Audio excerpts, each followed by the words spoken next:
లోని వెనుకబడిన తరగతుల షెడ్యూల్డ్ కులాల షెడ్యూల్డ్ తెగల మరియు ఇతర బలహీన వర్గాల అభ్యున్నతికి అవసరమైన సామాజిక ఆర్థిక విద్య ఉపాధి మరియు రాజకీయ అవకాశాలను మెరుగుపరిచే ప్రణాళికలను తయారు చేసి అమలు చేయడానికి ఈ సర్వే చేపట్టబడుతుంది అని చెప్పి ఆ రోజు మేము శాసనసభలో తీర్మానం చేసి మేము మొదలుపెట్టడం జరిగింది. అదేవిధంగా మరి ఈ సర్వేలో మొత్తం రాష్ట్రంలో 1,03,889 ఎన్యూమరేటర్సు సూపర్వైజర్సు నిరంతరంగా కష్టపడి 50 రోజుల్లో ఈ సర్వే చేయడం మరి ఇది చాలా ఒక గొప్ప విషయం అని చెప్పి నేను మనవి చేస్తున్నాను. తెలంగాణలో జనాభాలో మరి 96% ఈ సర్వే జరిగిందని చెప్పి కూడా నేను మనవి చేస్తాను.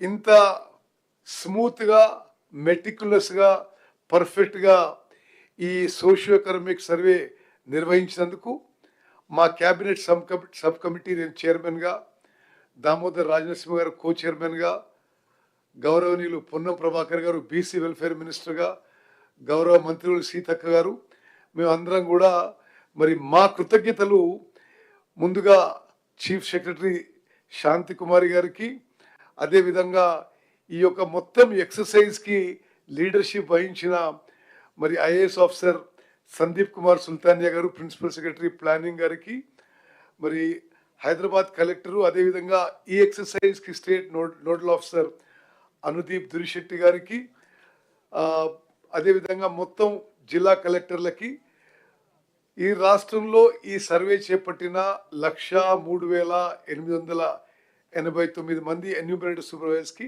మా ధన్యవాదాలు తెలియజేస్తాం. అదేవిధంగా గౌరవ ముఖ్యమంత్రి రేవంత్ రెడ్డి గారు, గౌరవ ఉప ముఖ్యమంత్రి బట్టి విక్రమార్క గారు ఈ సర్వేకి పూర్తిగా వాళ్ళు గైడింగ్ ఫోర్సెస్గా ఉండి ఎప్పటికప్పుడు ఈ సర్వే గైడ్ చేయడంలో ఇంత మరి త్వరితగతిన, ఇంత మెటిక్యులస్గా, ఇంత అక్యురేట్గా చేయడానికి మరి వారి యొక్క కాంట్రిబ్యూషన్ మరి తెలంగాణ రాష్ట్రం ఎప్పుడు మర్చిపోదని చెప్పి నేను మనం చేస్తాను. ఈ సర్వేలో తెలంగాణలో 96.9% జనాభా పూర్తి చేసి 3,54,00,000 మంది సర్వే చేయడం జరిగింది. మరొక 3.1% ఈ సర్వేలో పాల్గొనకి వారు అందుబాటులో లేకనో, వారి సర్వేలో పాల్గొనడానికి ఆసక్తి లేకనో వాళ్ళు they are left out of the survey. అంటే 16 lakh people are left out of the survey. అంటే టోటల్ తెలంగాణ జనాభా 3,70,00,000లో 3,54,00,000 మంది ఈ సర్వేలో పాల్గొనడం మా సంతృప్తికి సంతోషానికి మరో కారణము. This process of preparing the report and the report itself is a landmark achievement of the government of Telangana, which will go down in the annals of social history of the country. అదే విధంగా ఈ report ద్వారా మరి ఈ survey ద్వారా తెలంగాణ రాష్ట్రంలో బలహీన వర్గాలకి, weakest of the weak, poorest of the poor, marginalize సెక్షన్స్కి data-driven welfare and data-driven opportunities in social, economic, educational, political opportunities will now be available. అదే విధంగా మరి ఈ యొక్క మొత్తం కార్యక్రమాన్ని పర్యవేక్షించడానికి, సూపర్వైజ్ చేయడానికి 19 అక్టోబర్ 2024లో మా క్యాబినెట్ సబ్ కమిటీ కూడా నియమించిన విషయం నేను మనవి చేస్తున్నాను.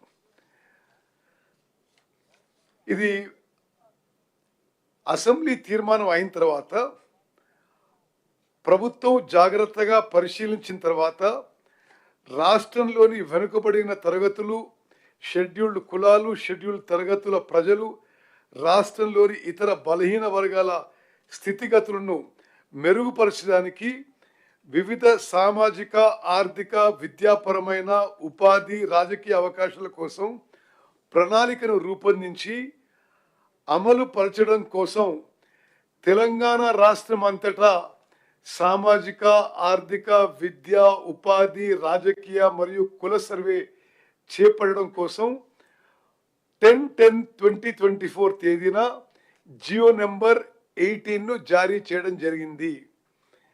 సర్వే నిర్వహించేందుకు ప్రణాళిక శాఖ నోడల్ విభాగంగా నియమించబడింది. సర్వే విధి విధానాలను అవగాహన చేసుకునేందుకు మరియు ఉత్తమ విధానాలను అవగాహన చేసుకునేందుకు ఇతర రాష్ట్రాలైన కర్ణాటక మరియు బీహార్లలో జరిగిన వివిధ సర్వేలను క్షుణ్ణంగా అధ్యయనం చేయడం జరిగింది. ఈ అధ్యయన ఫలితాలను ప్రస్తుత SEEPC సర్వే అంటే సోషియో ఎకనామిక్ సర్వే విధాన రూపకల్పనలో అనుసంధానం పరచడం జరిగింది. వివిధ ప్రజా సంఘాలు, సామాజికవేత్తలు, మేధావులు, ఇతర స్టేక్ హోల్డర్ల అభిప్రాయాలను పరిగణలోకి తీసుకొని ఈ క్రింది సర్వే షెడ్యూల్ను రూపొందించడం జరిగింది. మరి నిస్సందేహంగా మిత్రులారా, నిస్సందేహంగా